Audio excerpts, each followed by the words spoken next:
Hey guys, Rocket Blade here once again. What is up, everybody?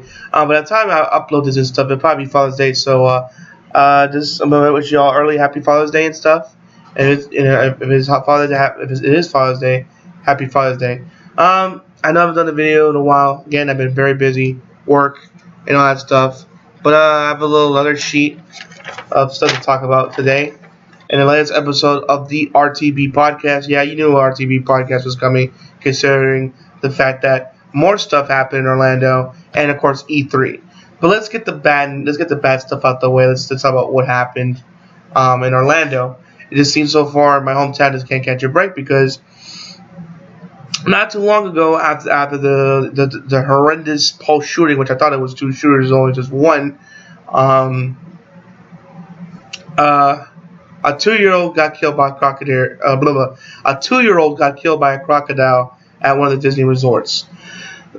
This, believe it or not, didn't really surprise me because if you want to know, I work for Magic Kingdom. I'm a park reader at the front gate. I'm like you enter the park. I'm like the first person you see.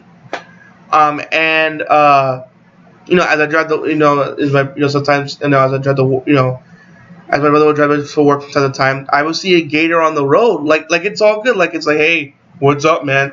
Hanging out like it's all good, like he belongs there, and I find that very, very odd. And it wasn't like one instance; it was several instances where I've even been, from taking to work or picked up for work to go home to see that there's a gator walking there. So it's not like, it's like a one-time thing that never happened again. It'll happen on several occasions. Was it sad? Ultimately, is it sad what happened? Oh, absolutely.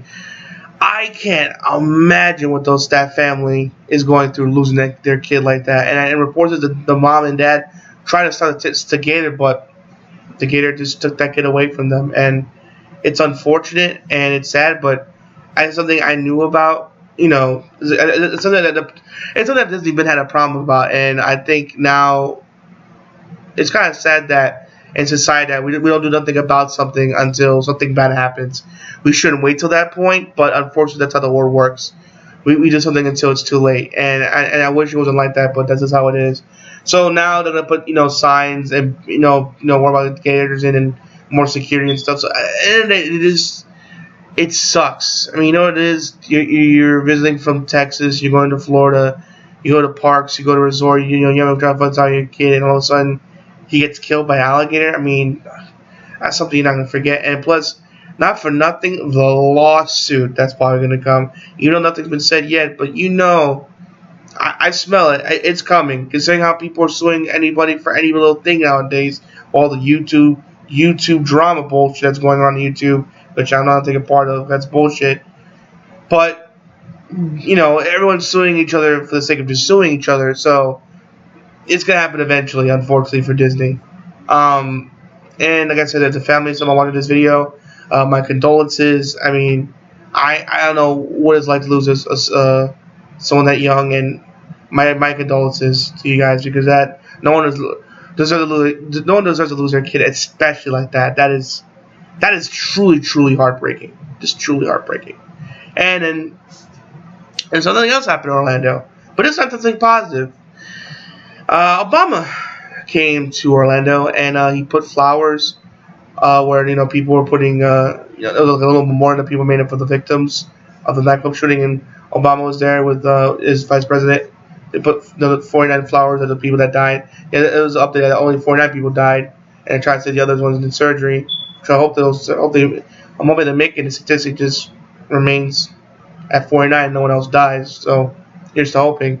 And then they put up flowers there, and he said a little speech, and he gave him and his vice president gave like a moment of silence, which was really nice, very nice. It was very touching, and it was a beautiful moment. Honestly, it was something positive. We had something positive that happened, and it was a nice speech, and I'm glad that Obama even just bothered to come by and pay his respects the way he did. I really appreciate Obama doing that. He wasn't a perfect president. He wasn't the best president in the world, but I really had mad respect, and you always have a respect for doing something like that, and I appreciate that. He didn't. I mean, this man's very busy, and considering he had to take the time out of his busy schedule to do something like that, I appreciate that. Thank you, Obama. I appreciate what you just did. Okay, and then it's funny. I went to the mascot games this past Saturday, and right at the game end, they talk about the tragedy, and they put up I know like this pillar thing with a little gauntlet jousting game. Think of American Gladiator with mascots, but if done in a funny way. It's kind of like that. But those are these four pillars, and they took all the four pillars and it had each mascot from Orlando, from the college to soccer, to hockey, and then of course NBA. Also in the four pillars, like give a round of applause for Orlando, and we are don't let the tragedy define us and dictate us to be who we are and what we're going to be, which is trying to get Florida strong. And it was not only Florida strong, but Orlando strong, and it was beautiful. It was a beautiful moment. I wish I took a picture of that, but it was really beautiful. I'm pretty sure someone took a picture of that and posted it on Facebook somewhere, and it should be findable. But it was a beautiful moment, and I really appreciate that mascot games for doing that. And it was the most attended and most donations given out of any of the mascot games in any of the years. That people donated the most, and they over to see the attendance. It was a fun time. The mascot games was fun.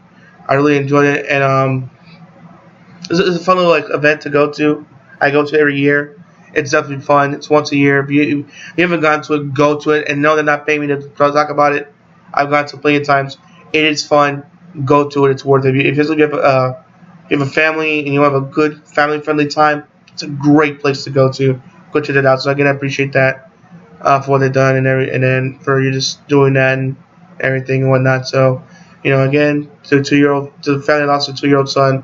Mark goes out to you guys, and I hope he rests in peace. And I appreciate Obama coming over. Also, I just hope Disney now, with that 2-year-old dying, that they'll tighten up security and make sure that never happens again, and just really make sure there's no more gators living in that area or be near that area, because the last thing they want something like that happen again. And unfortunately, I hate to say it, I hate to be that guy. But Disney's about to get sued for something like this. Maybe not. I could be wrong, but I wouldn't be surprised if they get a letter saying that they've been served. So, all right, guys, let's go to more positives. With all that, there was some positive stuff in what I was talking about, but it was like the negative stuff. The kid dying and to a gator. It's just considering what happened with that first, that girl. That poor Christy getting shot, and then the nightclub, then this. It's been a rough month for Orlando. June was a very, very rough month for Orlando. So, and in Florida in general.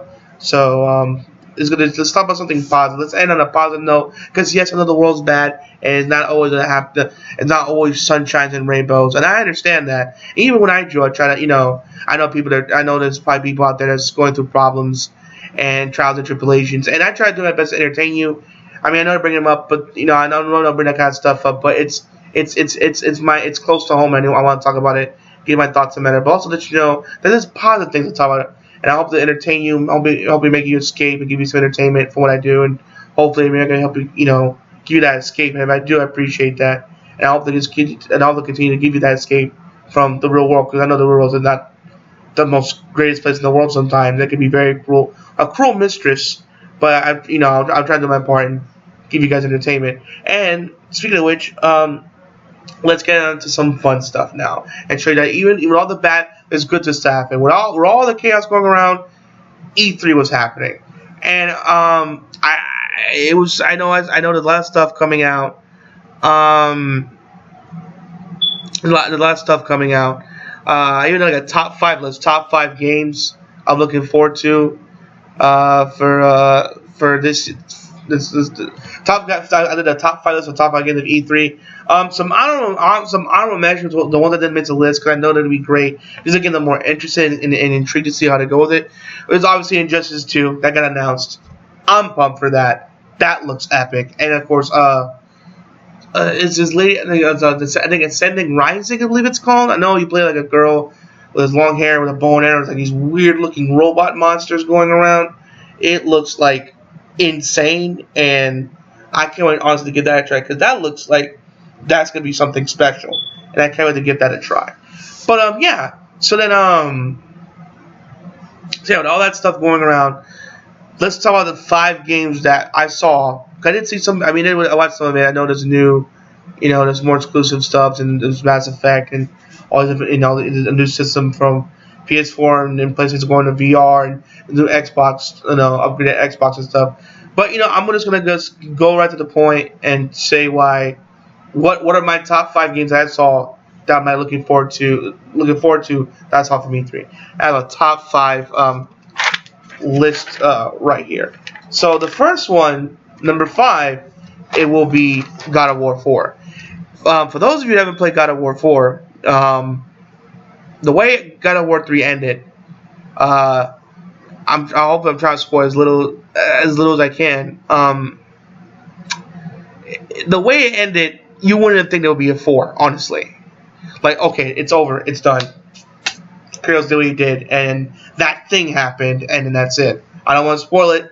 For those of you who haven't played the game, I don't want to be like, hey man, you spoiled God of War for me. So I'll try to let that spoiler free, so that way you can still enjoy the game with the ending it gave. But the way it ended, I will say, it tied everything up nice and neat, so you wouldn't think that there'll be another one, but there is. So God of War, not only there's another one, there's a God of War 4. There's God of War 4, obviously, duh. And you're not only gonna play as Kratos, but apparently he has a son, and you get to control him as well. He's like fighting a monster, and you get to switch to his son and use a bow and arrow. I thought that was really cool. So now you have that back and forth mechanic, and plus Kratos not being voiced by the original actor, obviously, because he's older. He looks older in this time around. And excuse me, and he so yeah, they work together. They all work together, and then they're doing like these. They're doing Greek, now they're different kind of North. They're doing different mythology of gods they're fighting now. So now they're not doing Greek. They're not doing Greek anymore. Now they're doing different. They're doing different gods now to fight. So I think that's interesting, and I'll have to see where it goes. I'm very interested. By the way, the game looks downright gorgeous. It looks beautiful, and I'm ready to see how that team attacks will work out. I'm ready to see what Santa Monica is going to do with this franchise, and I'm very interested. The next one, number 4, is Death Stranding, the new Kojima game. Obviously, I've done videos on it. If you want to see it, go check it out. But basically, long story short, Kojima and Konami have a nasty, and I'm talking very nasty, falling out. It was ridiculously bad. It was public. It was everywhere to see, and it was no surprise that Kojima not only got. I mean, I'm pretty sure he was a smart man. I think he saw the bullshit coming because he had enough money to just start his own team and do another game. And even though they canceled PT and Norman Reedus, aka Daryl Dixon from Walking Dead, was supposed to be in the PT game, and they canceled that. Kojima was like, no, I still want to work to this dude, so you're not using him for any projects. Fucking, I still am. So with his new game, Death Stranding, he's gonna be he's here once again as the main character of this game. It's based on a little trailer I saw. It looks amazing. First of all, downright gorgeous. One, secondly, it's very Kojima, as in it's very mysterious. There's a bit of dead whales in the sea. He's holding in Norman's holding this dead kid, his dead baby that disappears. He's like, obviously he's naked. We don't see it, but you get that, see a butt shot, and you see all these dead whales and stuff everywhere, and you see these like 5 figures high in the air. Look at them. You'll get a close of what they look like. But you see these 5 figures high in the air, and look very, very mysterious. And no, and it's not what Kojima game I played that I was disappointed in. I love Kojima's games. I love Metal Gear. I like the Metal Gear games he's done, and I cannot wait to see what he does out of the game. I'm very excited to see what he does at that game, and I'm just very, very, very excited, very interested, and I cannot wait to see what he does at that game. There's not much. I heard some new information came out. I looked into it, but all I know is that this is what I got from even though it was very mysterious, but I know Kojima will explain everything as the game comes out. Like how with Phantom Pain, I thought it was going to be a new IP, but then it turned out end up being Metal Gear in disguise. who knows what it's gonna be, but I'm very excited for what's to come with that game. Obviously, it's not gonna be Metal Gear, but yeah. Okay. Next one is Resident Evil 7.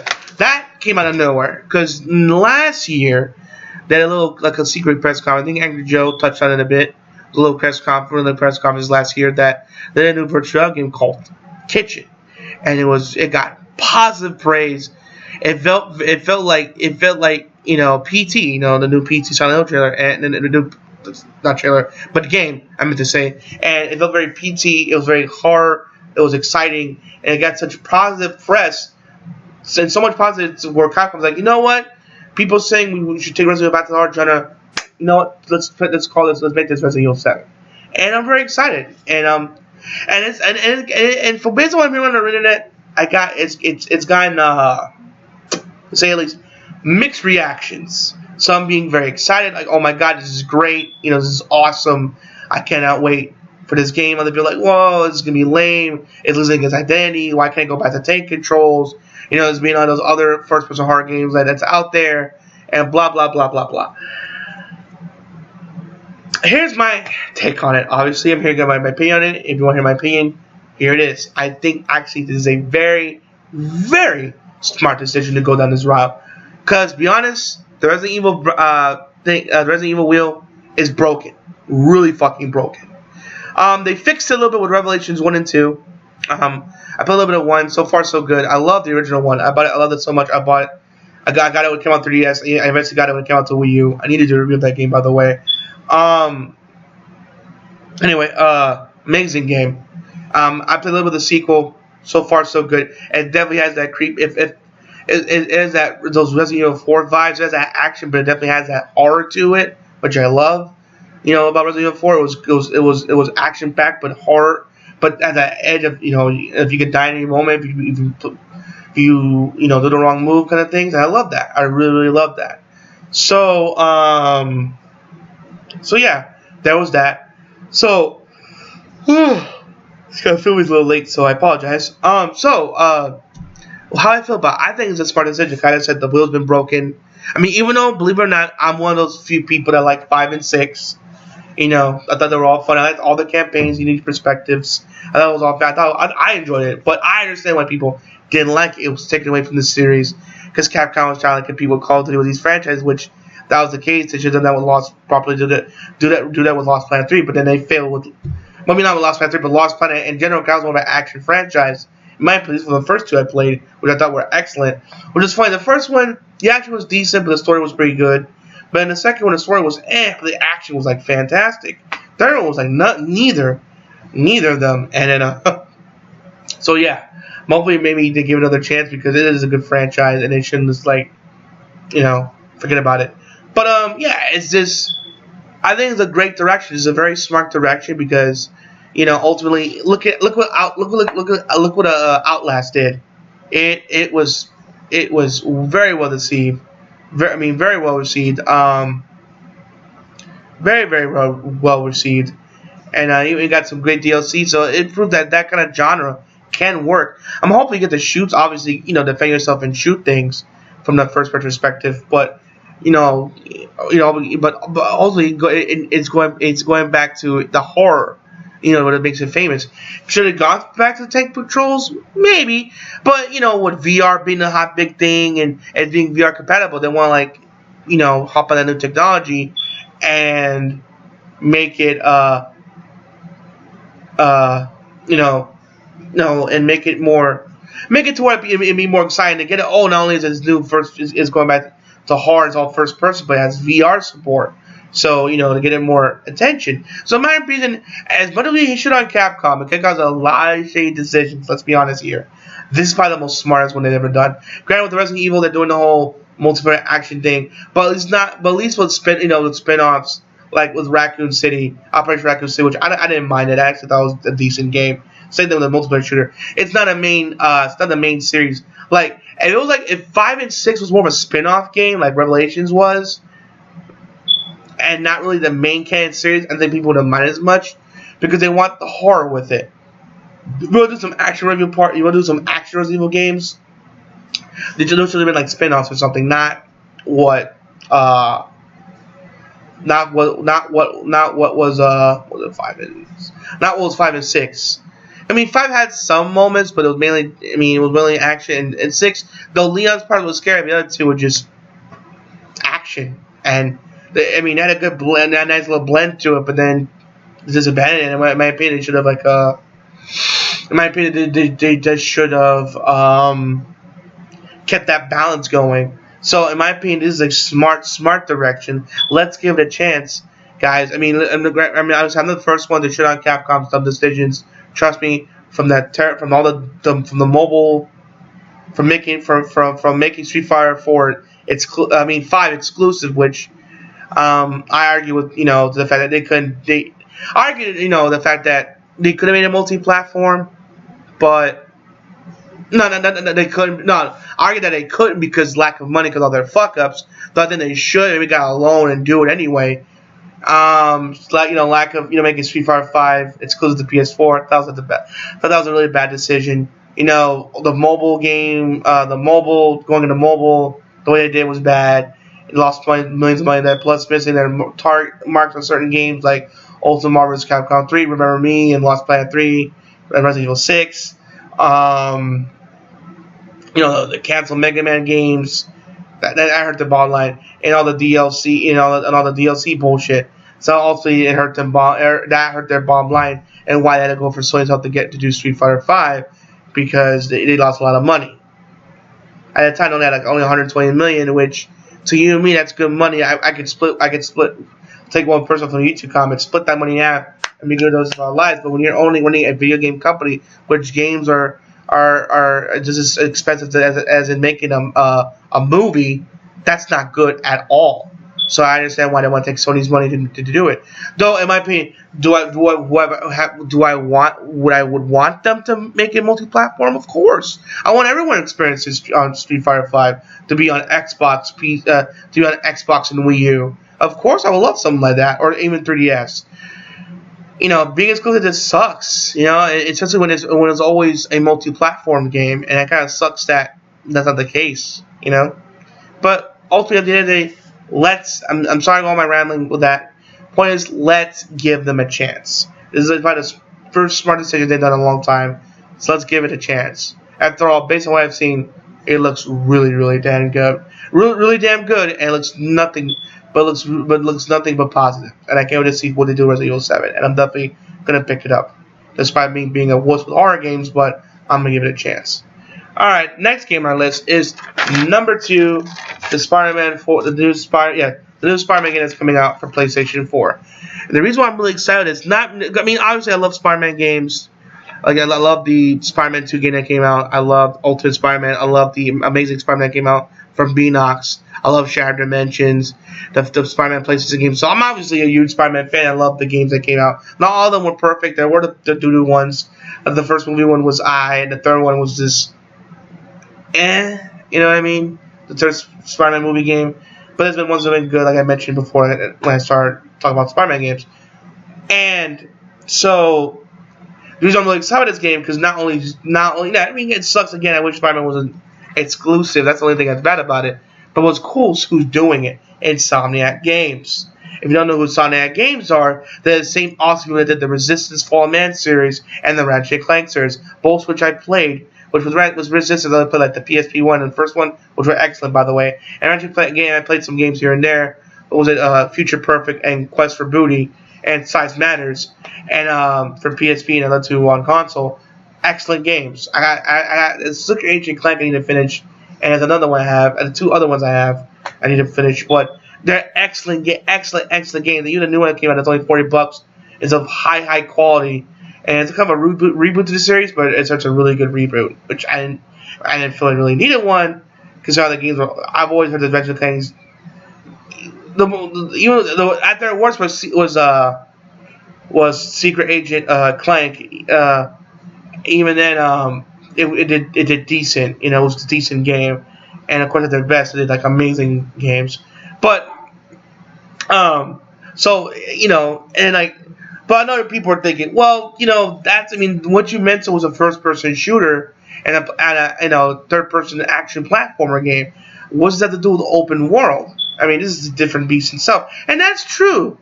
But they have proved themselves before and made an excellent game. Which another game I need to do a review on is I believe they did it, which I'm sure they did. It was them. Sunset Overdrive. That game was fucking amazing. Amazing. It's like Tony Hawk mixed with a third-person shooter. Well, all the style points and stuff. I had fun. I had a blast. I didn't care what people say. That was an awesome game, and which proved to me that Spider-Man's in good hands. Now, my main what I'm worried about is fucking Activision, because case in point, when Activision lets developers take their time, case in point with Platinum Games doing Transformers Devastation, that even though it was short, but that game was sure as hell sweet. It was a fun ass game. But then when they did this shit like, oh, we need to rush to meet. We need to hurry up and rush it, like what they did with Legend of Korra and Ninja Turtles, then the game suffers. So, and I don't blame Platinum at all. I blame Activision. I know Activision are assholes and like to rush shit.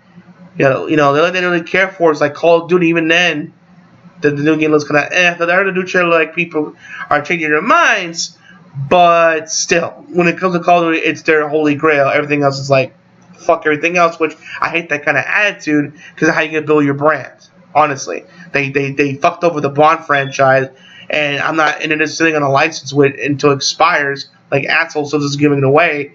I mean, Transformers. Granted, the last game was really good, but the one before that was kind of because they didn't let the original Team High Moon do it. And then with Platinum, they had something really good in the Turtles, and then they fucked it up by making them rush it. I mean, I heard the game is, based on reviews, it's okay, but those games you gotta wait until like a $20, like $15, $20 like download title price drop kind of thing. Not at the current price it's asking for. And, for what it is. And the thing is, there's no local co-op. There's only online co-op, and it's really short. So, what's the point? Ultimately, that should have been an easy, at least a 2-player couch co-op kind of game. I don't know how you fucked something like that up. They're doing what they did with fucking Halo 5, making you buy the 2 games, and hoping your friend has a system so you can play the game. That's stupid and real dumb of Activision to do that. And I don't blame Platinum at all. Platinum made some amazing games, from the little I played of Revengeance, which I'm loving by the way on PC, and of course Hero 101, of course the awesome Bayonetta games. So they made some incredible games. I'm not mad at them or blame them.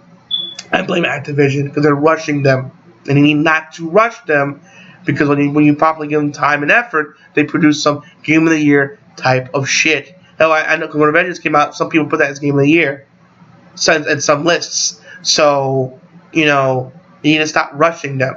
So, unfortunately, I know Activision, they believe, has the rights to Spider-Man license. I just hope they don't rush Insomniac games. So I want this game to be amazing, because when they don't rush it, look how Amazing Spider-Man turned out. Granted, most people don't agree, but might not agree with me, but I believe Amazing Spider-Man, at least the first one, was really good. The second one was okay. I mean, now it's probably worth it because it's cheap, but not at the time it came out, because again, they rushed it out. It was lukewarm, and they rushed it out. Granted, now the bugs are all ironed out and fixed from what I'm hearing. But there's another game like with Turtles, they rushed it out the door. And they should have done that. And the story was forgettable, and then they put soft stuff for fan service. This is really dumb shit. They made a lot of dumb decisions. So ultimately, at the end of the day, they should have handled that better. And I hope they handle this game better. Please, Activision, don't fuck this up. Please. Don't fuck this up. You had a good developer work on it. Don't make them rush it. Let them take their time. Let them delay it. Because I'd rather have a game that works, that launch, and a game that's a broken piece of shit. So, please, let's be patient. Alright, and start with that rant. You know how Activision is. And number 1, The Legend of Zelda Breath of the Wild. Oh my god. That game looks like the most beautiful Zelda game I have ever seen. Damn right gorgeous. It looks like something you would see on a PS4 and Xbox One. Nintendo really pushed those graphics on the Wii U because that game looks downright phenomenally beautiful. And I wait to explore that world, and it's definitely more challenging. Now weapons have endurance, and you can get hearts now. You gotta make food and eat it, so it's more challenging. And there's so many vast worlds to explore. That is beautiful grassy plains, the snowy mountains, the desert islands. So many beautiful places to explore, see, and do. I cannot wait till that game comes out, and I cannot wait to play the hell out of it. It looks amazing. It looks epic, and I can't wait to play it. Though, granted, I kind of wish they give you the option to play as a female character for those people that want that. But I hate that Nintendo's putting out half-assed excuses. Is it why to do it? Why they're not doing it? It should be like we don't feel like they should just be like, look, this is the story demands for Link to be a guy. Maybe in the future we'll put a female, but right now the story demands to be a guy right now. And it's these I don't remember some of them, but I know that it sounds like the most half-assed excuses you can possibly think of. Like, it's so half-assed. It's like, wait a minute, what? I don't fucking understand. It's so half-assed, and it makes you wonder, like, did you hit yourself in the head or something, or because these are some lame ass excuses. So that's just me. That's just moi. So yeah, I think it might be they should put one in the future, or at least down the line. Put DLC on, make a DLC to where you can buy a Link skin for like $1 or $2. And there you go, problem solved. So yeah, that's what happened. That's it. That was E3. Those are the top games I'm looking forward to. Again, number 5 being God of War 4. Number 4 being Death Stranding. Number 3, Resident Evil 7. Number 2, Insomniac Spider-Man game. And number 1, Legend of Zelda Breath of the Wild. I cannot wait for that. That's going to be amazing. In fact, all those games I mentioned are going to be amazing. I cannot wait to do my first impressions, eventually reviews on them, all that shit. I cannot wait. Alright, guys. I hope you enjoyed this latest episode of... I hope I reiterated that this was a RTB podcast, but I'm sure I said it. But anyway, guys, I hope you enjoyed this episode of the RTB podcast. Thank you for being a subscriber. I really appreciate it. I know I'm losing subscribers here and there, but thank you for those that are staying around, being faithful. I really appreciate that. Again, I'm sorry, I'm rolling out content slowly. Hopefully, when things calm down around the house, I'll definitely upload more frequently and stuff, and do more videos on more than frequent for sure. And hopefully before the month's end, I can't guarantee anything, but hopefully before the month ends, I'll have a game review up. This is what I wanted to do, and a hint is it's a fighter. So if you can figure out, if you want to get to the comment section below what that might be, out there your guys' guesses. Also, what favorite game are you looking forward to from E3? You're in my top 5. What are yours? Do you have a top 5 of your own? I'll hear what games are you looking forward to from E3. Alright, guys. Again, I hope you enjoyed this episode of the R2B podcast. As always, this is Rocket Blade signing out. Hope to see you guys again real soon. And to all you fathers out there, happy Father's Day. See you guys.